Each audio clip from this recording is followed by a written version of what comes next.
आपको बता दें कि उत्तर प्रदेश की पूर्व मुख्यमंत्री मायावती काशीराम की पुण्यतिथि पर प्रेस कॉन्फ्रेंस करेंगी। सूत्रों की माने तो बहुजन समाज पार्टी के हाथ से खिसकते हुए दलित वोट बैंक को देखते हुए मायावती कहीं ना कहीं सूबे की योगी सरकार पर हाथरस की दलित बेटी के साथ हुए इस मुद्दे को लेकर आवाज बुलंद करेंगी।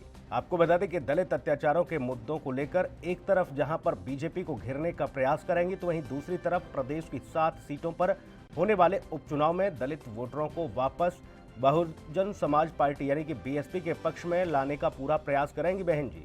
मायावती जिस तरह से पूर्ववर्ती अखिलेश सरकार पर जमकर नारेबाजी करती थी, उस तरह से योगी सरकार को कभी घेरती नजर नहीं आई हैं और ऐसे में उन्हें अब लगने लगा है कि कहीं दलित वोट बैंक खिसक न जाए, इसलिए काशीराम की पुण्यतिथि पर वो एक बार फिर से प्रेस वार्ता करेंगी। और सूत्रों के हवाले से जो खबर है, इस वार्ता में सीधे तौर पर हाथरस के मुद्दे को, हाथरस में जो दलित बेटी के साथ हुई घटना, उसको मायावती मूर्त रूप से आपको बता दें कि जोर शोर से उठाएंगी और सरकार को घेरने का काम करेंगी।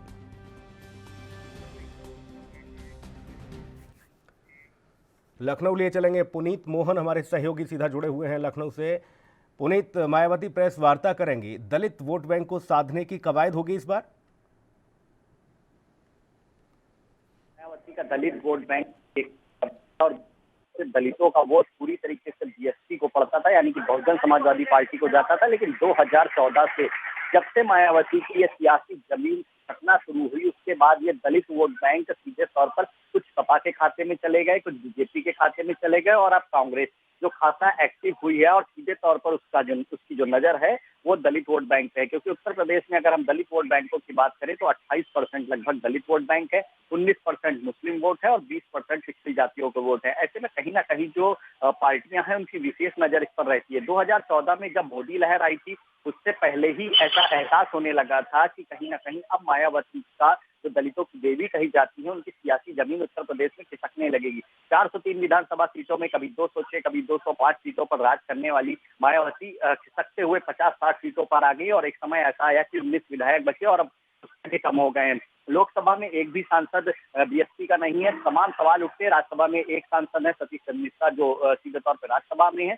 लेकिन एक वक्त ऐसा था कि लोकसभा में भी बसपा का जादू दिखाई देता था और अब कहीं ना कहीं जिस तरीके से कांग्रेस एक्टिव हुई है और मायावती को सबसे बड़ी चिंता इस बात की, क्योंकि प्रियंका वाड्रा जिस तरीके से हर मुद्दे पर फ्रंट में आती है और विशेष तौर के दलितों के मुद्दे पर फ्रंट में आती है, पीड़ितों के घर जाती है, उनसे मिलती, कहीं ना कहीं उनको अपनी जो दलित वोट बैंक की जमीन है वो खिसकती हुई नजर आ रही है। ऐसे में आज सीधे तौर पर जब मान्यवर काशीराम की पुण्यतिथि है, ऐसे में प्रेस वार्ता करेंगी और आज तक कभी मुखर विरोधी नहीं रही है मायावती 2017 से जब से योगी सरकार बनी है। इसका कारण क्या है ये तो नहीं समझ में आया, लेकिन क्योंकि पूर्ववर्ती अखिलेश सरकार पर खासा मुखर रहती थी। लेकिन आज जिस तरीके से अब उपचुनाव भी होने हैं 7 सीटों पर, उसके बाद उत्तर प्रदेश में चुनाव भी, उसको देखते हुए हाथरस को मुद्दा बना करके बीजेपी पर गरज बरस सकती है। इसके साथ ही कांग्रेस और सपा को भी घेरने का पूरा काम करेंगी। जी बिल्कुल पुनीत, और यही वजह थी जब मायावती का वोट बैंक खिसका तो अखिलेश यादव के साथ वो चली गईं और इसका उन्हें खामियाजा भी भुगतना पड़ा। हालांकि उन्हें इस बात का जरूर फायदा मिला, लेकिन समाजवादी पार्टी को इसका खामियाजा भी भुगतना पड़ा था। ऐसे में मायावती अब हर तरह से रणनीति बनाएंगी कि कैसे भी अपने वोट बैंक को साधा जाए। लेकिन पुनीत, सवाल वही कि आखिर बहन जी इतनी एक्टिव दिखी क्यों नहीं? क्यों आखिर बहन जी ने हार मान ली? क्योंकि मायावती सूबे में एक बड़ा चेहरा मानी जाती हैं और दलितों की वो मसीहा कही जाती हैं। ऐसे में दलितों के लिए और भी तमाम लोग खड़े होने शुरू हो गए। चंद्रशेखर रावण जैसे लोग, जो भीम आर्मी के नाम से अपनी एक पार्टी उन्होंने तैयार की, और वो सीधा सीधा बहन जी पर ही निशाना साधते नजर आते हैं। देखिए, सीधे तौर पे कहीं ना कहीं बसपा की कई खामियां रही। एक तो जो बसपा के वरिष्ठ नेता थे, ज्यादातर पार्टी छोड़कर या तो कांग्रेस में चले गए या समाजवादी पार्टी ज्वाइन कर ली।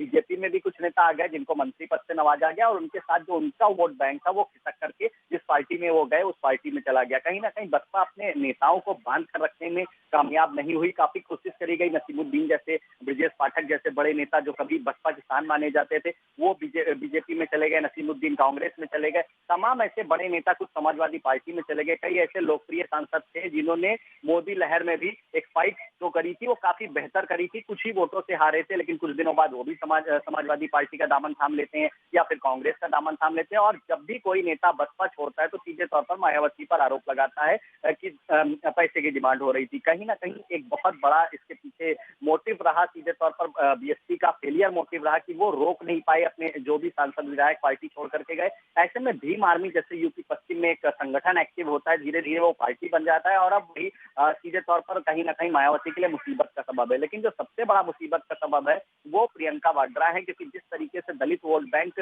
2000 में खिसक करके भाजपा में गया था, कहीं ना कहीं उत्तर प्रदेश की राजनीति में कहा जाता था कि बसपा के पास सबसे ज्यादा दलित वोट बैंक है, लेकिन 2014 में जब बीजेपी में गया तभी बसपा को अपनी सियासी जमीन खिसकती नजर आई। उसके बाद समाजवादी पार्टी के साथ गठबंधन किया, फायदा नहीं हुआ, लेकिन बीएसपी को खासा नुकसान भी नहीं हुआ। लेकिन जो मुख्य नुकसान हुआ वो समाजवादी पार्टी को हुआ। उन्होंने आरोप भी लगाया कि बसपा ने सही से सपोर्ट नहीं किया। अब जब चुनाव होने हैं 14-15 महीने के बाद और जिस तरीके से कांग्रेस एक्टिव दिखाई दे रही, क्योंकि प्रियंका वाड्रा की एंट्री के बाद जो कांग्रेस में नया जोश आया है, ऐसा जोश कांग्रेस में पहले कभी नहीं दिखाई दिया। जो दलित चेहरे हैं उनको आगे लाया जा रहा है, जो दलित नेता है उनको आगे लाया जा रहा है। युवा विंग देखें तो ज्यादातर दलितों को मुख्य धारा में लाया गया। ऐसे में कहीं ना कहीं बीएसपी के लिए सबसे बड़ा मुसीबत का सबब है कि एक और बीजेपी से फाइट रहेगी और दूसरी ओर जिस तरीके से कांग्रेस एक्टिव हुई है, कहीं ना कहीं दलित वोट बैंक में सेंधमारी करेगी, जिसका सीधा नुकसान बीएसपी को हो सकता है। जी पुनीत, दलित वोट बैंक को तो साधने की कोशिश करेंगे बहन जी, लेकिन सवर्णों पर आजकल उनकी निगाह कुछ ज़्यादा है, खासतौर पर ब्राह्मणों पर बड़ी मेहरबान हो रही हैं बहन जी। तमाम उन्होंने जिले भर में ब्राह्मणों के जो नेता हैं उनको साधने की कोशिश की है, उनको एक्टिव करने की कोशिश की है, उन्हें पार्टी में संगठन के तौर पर मजबूत करने के लिए उन्हें निमंत्रण भेजा जा रहा है बीएसपी की ओर से। याद होगा हाल ही में सतीश चंद्र मिश्रा जिले जिले भर में पहुंच रहे हैं और उनको ये जिम्मेदारी दी गई है। देखिए, सीधे तौर पर मायावती ने एक फार्मूला अपनाया था, एक सोशल फार्मूला था दलित और स्वर्ण गठजोड़ का, जिससे मायावती सरकार बनाने में एक नहीं 2 बार कामयाब रही। लेकिन सीधे तौर पे अगर अब आप बसपा की स्थिति देखेंगे तो कहीं ना कहीं जो ब्राह्मण बड़े चेहरे थे वो पार्टी छोड़ करके दूसरी पार्टी में जा चुके हैं। स्वामी प्रसाद मौर्य, नसीमुद्दीन सिद्दीकी, ऐसे बड़े चेहरे थे। ब्रजेश पाठक जो ब्राह्मणों के एक बड़े चेहरे थे वो दूसरी पार्टियों में जा चुके हैं। मंत्री पद से वहां नवाजे गए हैं और कहीं ना कहीं जो उनका वोट बैंक था, जो उनका जनाधार था, वो खिसक करके जिस पार्टी में वो गए हैं वहां चला गया। ऐसे में कोई एक बड़ा चेहरा मायावती के अगर हम बात करें मायावती या सतीश चंद्र मिश्रा के अलावा, तो कोई ऐसा बड़ा चेहरा सामने खुल करके नहीं आता है। और दूसरी सबसे बड़ी बात जो है, कहीं ना कहीं पार्टी की जो इंटरनल मीटिंग हुई वो फेलियर साबित हुई, क्योंकि कई ऐसे नेता हैं जिन्होंने पार्टी छोड़ी। क्या रीजन रहा आज तक खुल करके सामने नहीं आया। और सीधे तौर पर जिन्होंने पार्टी छोड़ी, सीधे तौर पर धन की देरी का आरोप लगाया, मायावती के ऊपर पैसे की डिमांड करती है, तमाम ऐसी प्रेस कॉन्फ्रेंस करके आरोप लगाया गया, जिसका सीधा असर चुनाव में दिखाई दिया। देखिए, जो 28% दलित वोट बैंक है, एक समय मायावती का इस पर राज था, खिसक करके कुछ भाजपा में चला गया। 2014 में इस बात का एहसास बीएसपी को हो भी गया, क्योंकि जिस तरीके से लोकसभा के जो चुनाव होते थे उसमें बसपा का दबदबा दिखाई देता था, वो दबदबा दिखाई नहीं दिया। और 2014 से ये खिसकते अब कहीं ना कहीं समाजवादी पार्टी में, कुछ दलित वोट बैंक कांग्रेस के पास है। तो सीधे तौर पर अब मायावती को सबसे कलेक्ट करके फिर से वही एक मजबूत संगठन खड़ा करना होगा और उसके लिए काफी मेहनत करनी होगी। आज मानवर काशीराम की जयंती पर हाथरस को मुद्दा बना करके कहीं ना कहीं वो दलितों के जो वोट बैंक है उसको साधने का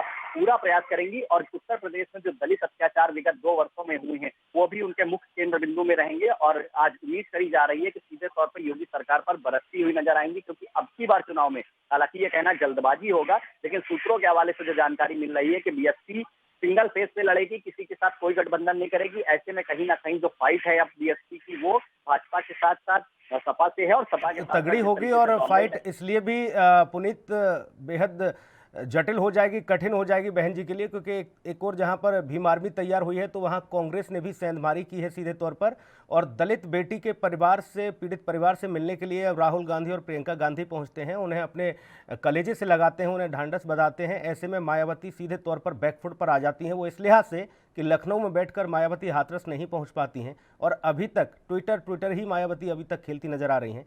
वो काशीराम की जयंती पर बड़ा कार्यक्रम, बड़ी सारी व्यवस्थाएं और तमाम सारी बातें कर सकती हैं, लेकिन उनको दलित वोट बैंक को साधना था। तो ऐसे में सतीश चंद्र मिश्रा ही कम से कम पहुंच जाते, जो उनके दाहिने हाथ माने जाते हैं, वो भी नहीं पहुंचे हाथरस।